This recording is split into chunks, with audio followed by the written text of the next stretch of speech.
Après 7 longues années bloquées dans un tribunal des successions, la fortune de Nippy Hustle est enfin réglée, et sa fille Eman et son fils Cross ont enfin reçu ce que leur père a laissé derrière lui. Ses enfants, Emani et Cross, ont enfin reçu leur héritage.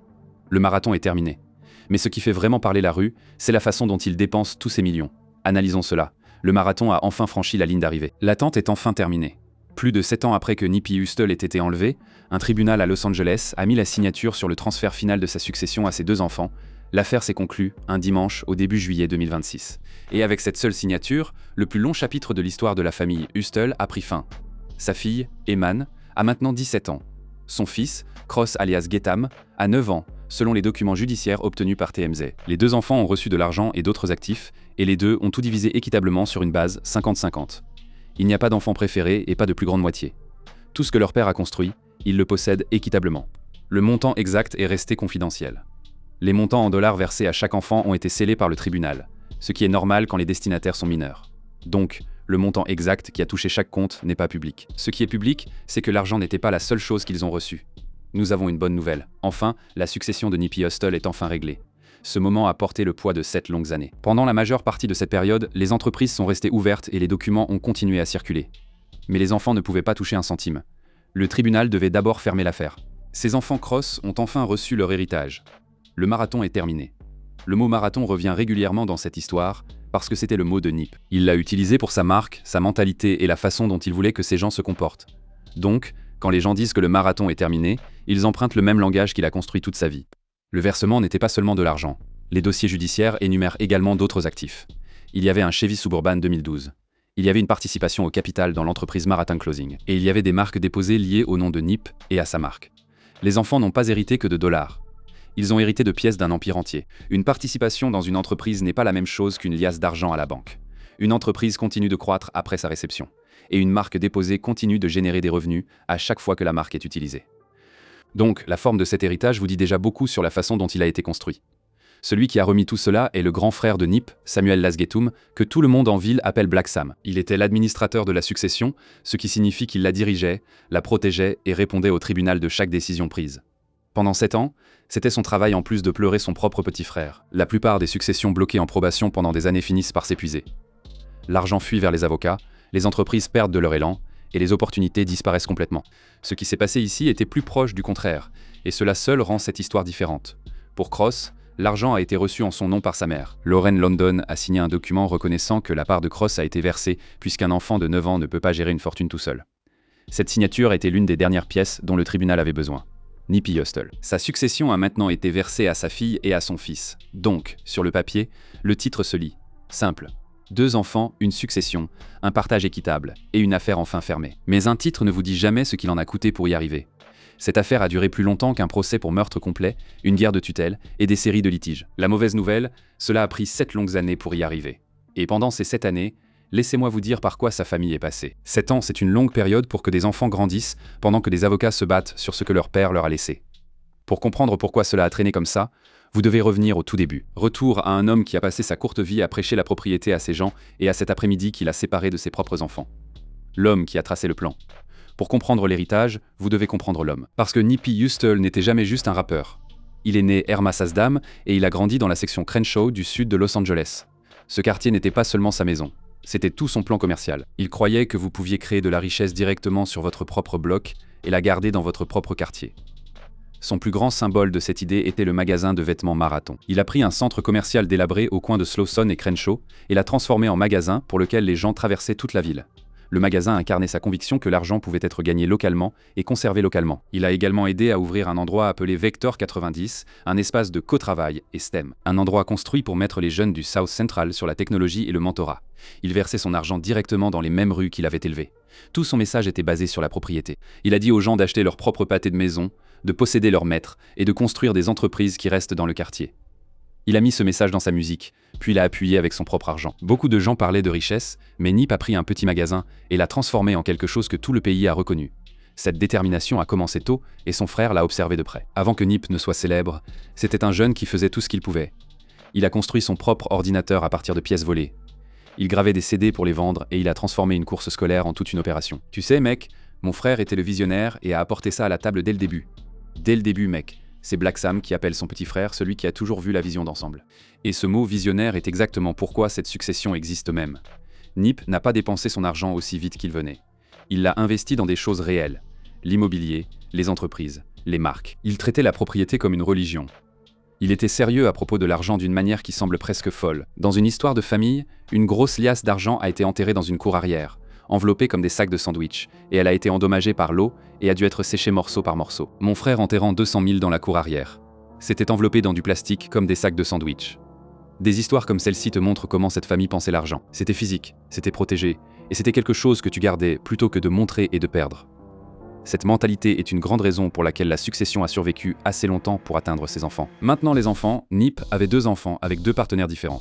Son premier enfant est Eman, qui est né le 9 novembre 2008 à une femme nommée Tanisha Foster. Son deuxième enfant est Cross, qui est né en 2016 avec l'actrice Lauren London. Avant sa mort, Nip avait la garde exclusive d'Eman et Cross. Il était dans une longue relation publique avec Lauren London et ils ont élevé leur fils ensemble. Lauren était une actrice bien connue en son propre droit et elle a un fils aîné nommé Cameron d'une relation antérieure. Donc Cross grandissait dans une maison qui connaissait déjà la célébrité et savait comment garder une vie privée. Nip parlait de paternité de la même façon qu'il parlait d'affaires, avec intention et délibération. Dans une interview avec la star de la NBA Stephen Curry, il a détaillé le petit discours qu'il faisait à Eman chaque matin sur le chemin de l'école. Il l'a forcé sur l'intégrité, la confiance et le leadership jusqu'à ce que cela s'ancre. Il l'appelait leur script. Il a dit à Curry que cela semblait basique, mais il voulait qu'elle se souvienne des choses qu'il trouvait importantes. C'est la version de Nip qui a façonné ses 2 enfants. Pas les gros titres et pas l'argent. Les exercices du matin et le jeu qu'il a transmis. Derrière tout cela se tenait une famille solide. Son grand frère Black Sam était son partenaire commercial. Sa sœur Samantha Smith était proche des enfants, et sa mère Angelique Smith était dans le tableau quotidien aussi. C'était une famille afro-américaine, avec des racines profondes dans les mêmes rues sur lesquelles Nip a construit. Quand il a disparu, c'était cette famille qui a dû intervenir. Et tout ce qu'il a créé ne devient un héritage que si l'homme qui l'a construit n'est plus là pour le diriger.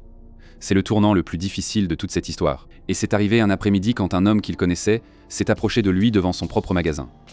Le jour où tout le pâté de maison s'est arrêté. La date était le 31 mars 2019. C'était un dimanche après-midi et Nipsey Hussle était posté dehors du magasin Marathon. Le même magasin qu'il avait transformé en point de repère dans le même quartier où il avait grandi. Il avait 33 ans. Pour son frère, la journée a commencé par un téléphone qui ne s'arrêtait pas. « Mec, ça m'a réveillé et j'ai décroché le téléphone et tu sais, oublie qui m'a appelé, mec. » Black Sam n'avait pas besoin de la phrase complète pour savoir que quelque chose n'allait pas. Il pouvait l'entendre dans le son à l'autre bout de la ligne. Des voix paniquées, puis les mots que aucun frère ne veut jamais entendre. Je venais juste d'entendre les gens crier en arrière-plan et ils disaient « Mec, tu sais, mon frère a reçu une balle. » Leur grand-mère restait seulement à quelques pâtés de maison du magasin. Donc Black Sam a foncé hors de chez lui, a laissé la porte grande ouverte derrière lui et s'est dirigé tout droit là-bas sans s'arrêter pour rien.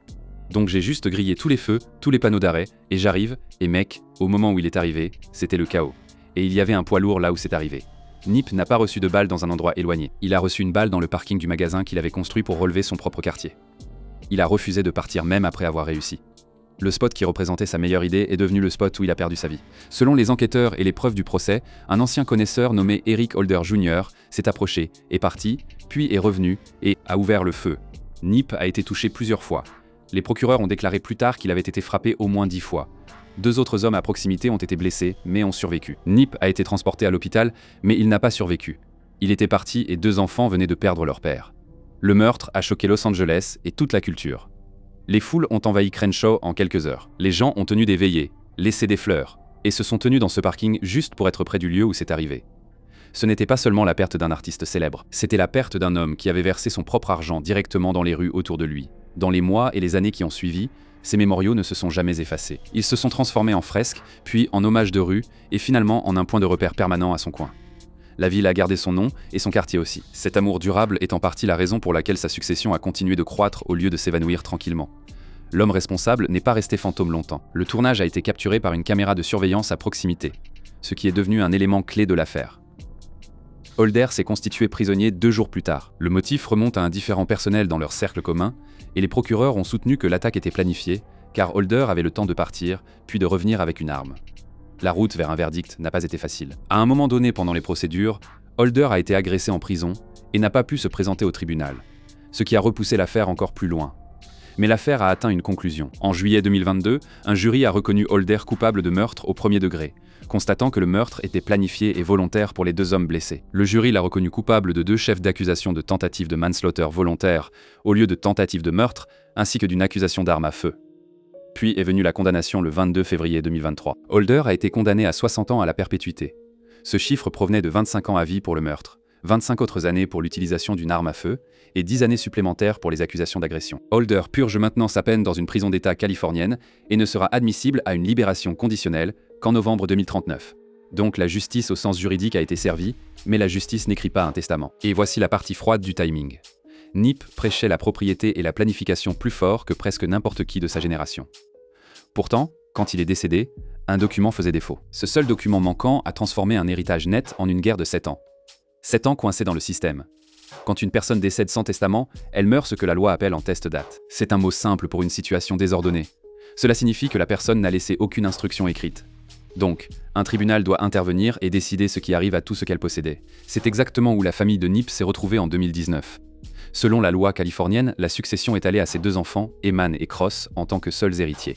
Cette partie était claire. Ce qui n'était pas clair, c'était qui contrôlerait l'argent pendant que les enfants étaient jeunes, qui dirigerait les entreprises, et comment chaque dette et dispute seraient traitées. Donc, la succession est entrée en homologation et Black Sam a été nommée pour la gérer en tant qu'administratrice. Un commentateur financier a décomposé le danger de mourir sans testament, juste au début en 2019, et son avertissement a très bien vieilli. Ne laissez pas ce testament. Votre argent se bloque dans cette homologation et les juges gagnent de l'argent. C'est Dr. Boyce Watkins, et il l'a appelé. Sans testament, l'argent est bloqué. Le processus traîne et les frais s'accumulent, tandis que la famille attend. C'est le piège dans lequel la succession de Nip est tombée, et cela a duré des années. Mais le plus grand retard n'était pas d'abord une question d'argent. C'était à propos d'un enfant. La lutte pour Imani est devenue le cœur de toute la bataille d'homologation. Nip avait la garde exclusive d'elle avant son décès. Après son décès, sa famille, y compris sa sœur, Samantha Smith, a cherché à devenir le tuteur légal d'Imani et de sa part de l'héritage. Ils ont dit qu'ils la protégeaient, elle et son avenir. La mère d'Imani, Tanisha Foster, le voyait complètement différemment. Elle voulait sa fille et elle a poussé fort au tribunal. Le différend est devenu public et s'est avéré désagréable. Dans un dossier, Foster a accusé la famille d'avoir pris sa fille et de refuser de la rendre.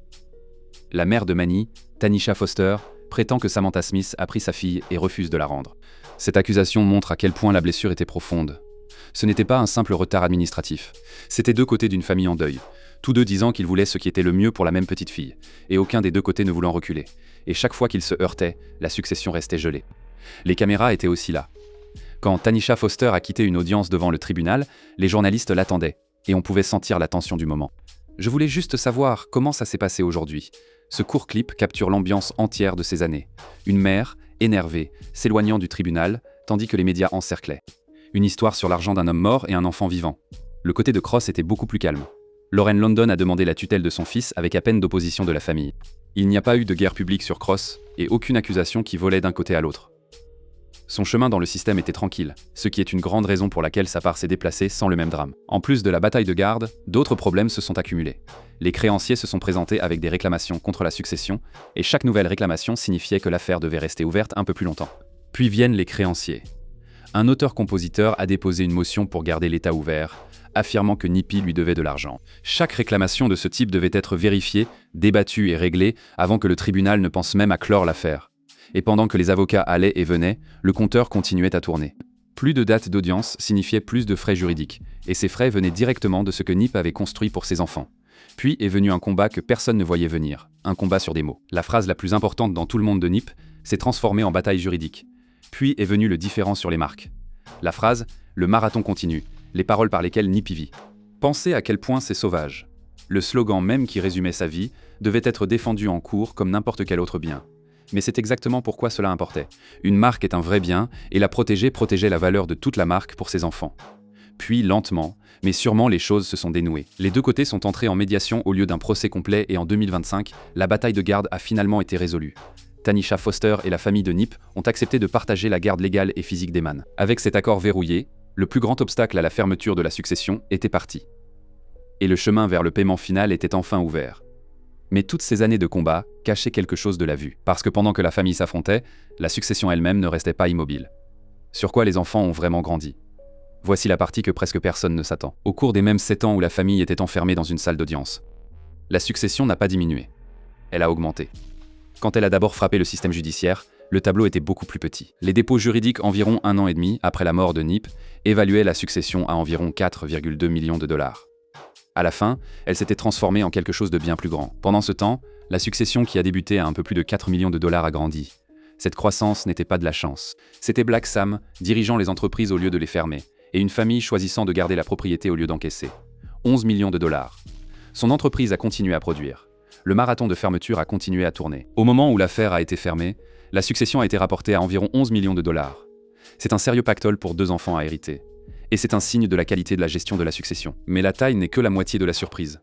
L'autre moitié est que tant de cela n'est pas des espèces que les enfants peuvent sortir et dépenser. C'est lié aux entreprises que leur père a construites dans un centre commercial, aux marques de commerce et aux fonds en fiducie.